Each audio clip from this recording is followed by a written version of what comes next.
मेहनत गर्नुभएको छ है यहाँ। मेहनत त कुरै नगर्नु। ल राम्रो गर्नुभएको छ एकदम। तपाईँहरू वास्तवमा भने यो गाउँमा बसेर केही न केही गर्नुपर्छ भने जुन यो चाहिँ बाँझा जमिन यो त सबै लगभग छोडेकै जङ्गल थियो होइन। यस्तो चाहिँ ठाउँलाई पनि यस्तो हराभरा बनाएर एउटा आम्दानी जसरी बदल्नु भएको छ।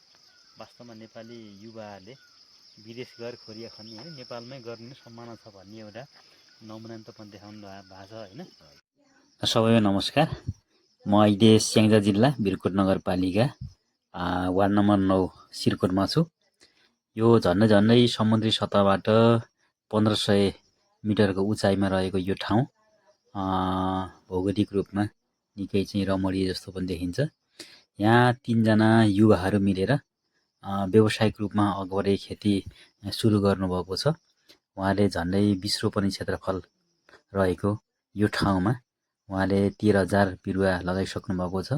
6-7 हजार बिरुवा लगाउने तयारीमा हुनुहुन्छ। उहाँले यही भूगोलभित्र एउटा नर्सरी टनेल बनाउनु भएको छ। पोखरी बनाउनु भएको छ, 2वटा पोखरी बनाउनु भएको छ। केही ठाउँहरूमा काँक्रा लोकल काँक्रा लगाउनु भएको छ। उहाँले विगतदेखि थोरै मात्रामा उहाँले आफ्नै निजी जमिनमा पनि लगाउनु भएको थियो र राम्रो मुनाफा गरेको कारणले उहाँहरू अलिक उत्साहित पनि हुनुहुन्छ। यसरी जग्गा भाडामा लिएर यो बाँझो जमिनलाई उहाँले उपयोग गर्दै हुनुहुन्छ। उहाँहरू कुमार गुरुङ, तनबहादुर गुरुङ र टकबहादुर गुरुङ मिलेर यसरी काम गरिराख्नु भएको छ। मैले उहाँ कुमार गुरुङले काम गर्दा गर्दै उहाँको फर्ममा उहाँसँग कुराकानी गरेँ। कुमारजी नमस्ते। तपाईँहरू यो फर्म दर्ता गरेर गर्नुभएको छ कि त्यति गर्नुभएको छ? फर्म चाहिँ अहिलेलाई चाहिँ दर्ता छ। 3 जना मिलेर गर्नुभएको छ? हजुर। पहिला कति लगाउनु भएको थियो? पहिला चाहिँ मैले चाहिँ 500 जति लगाएँ। माथिको हजुर। अनि मामाले चाहिँ अर्को हुनुहुन्छ मामा हजुर चाहिँ 5,000 6,000। मामाले 5,000 लगाउनु भयो, हजुरले 500 लगाउनु भयो। हजुर। उहाँको उतातिर कन्टिन्यू छ अहिले पनि? हजुर छ। हजुरको पनि छ, मामाको पनि छ। यो चाहिँ फेरि संयुक्त रूपमा गर्नुभयो? हजुर। हजुरको नाम? मेरो नाम कुमार गुरुङ। अनि तनबहादुर गुरुङ। टेकबहादुर गुरुङ। अनि यहाँ तपाईँले कति लगाउनु भएको छ यहाँ बिरुवा? 13,000 समथिङ बिरुवा। 13,000 लगाइसक्नु हो? हजुर। अब कति लाउने जना? 5-6 हजार लाग्ने। 5,000 जाने जमिन छ? जमिन छ। अनि मलको व्यवस्था कसरी गर्नुभएको? मल अब बाहिरैबाट भनौँ न किनेरै ल्याउने हो। अब घर जानिन्छ। यतै पाए स्थानीय रूपमै लिनुभएको छ? अन्त बाहिर त्यस्तो भैँसी खोमबाट ल्याउनु त परेको छैन? खोमबाट परेको छैन। यो भैँसीकै मल प्रयोग गर्नुभएको? भैँसीकै।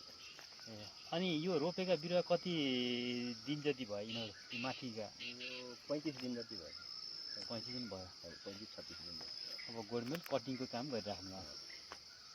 अनि यो सबै क्षेत्रफलमा जुन अब यहाँ 20,000 जति तपाईँको भनेअनुसार 20,000 बिरुवा जाने हो होइन। 20,000 बिरुवा मध्ये कति उत्पादन गर्न सकिन्छ भन्ने तपाईँहरूको आफ्नो चाहिँ एउटा अनुमान छ? यो त्यो त उत्पादनमै भर पर्ने। जस्तो गर्दा त तपाईँले जस्तो 500 लगाउनु भयो होइन, वार्षिक रूपमा कति बेच्नुभयो तपाईँले?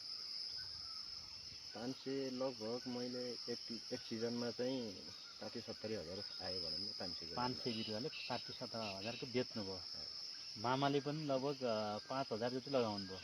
उहाँले त बेच्नु भयो नि लगभग कति 2-3 लाखको बेच्नु भयो।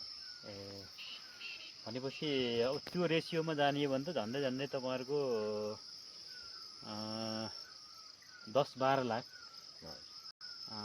चाहिँ अब बिक्री हुन पर्ने हो होइन। पहिलाको रेट अनुसार यदि बजार भाउ पाउने हो भने होइन त्यति हुन सक्ने सम्भावना चाहिँ र छ।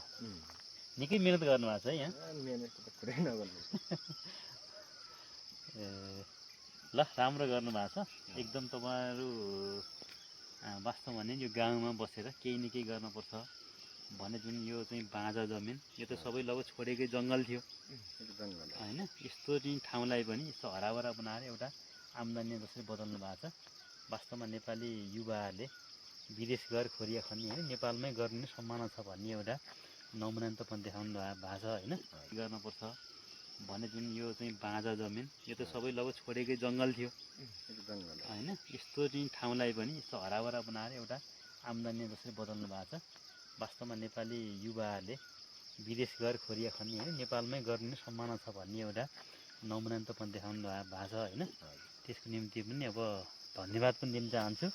तपाईँहरू लाग्नुहोस्, तपाईँहरूको फिडब्याकको रूपमा हामीले गर्न सकिनेलाई सबै खालको सहयोगहरू म गर्न पनि तयार छु। तपाईँहरू लाग्नुहोस्, तपाईँलाई धेरै धेरै शुभकामना पनि छ है।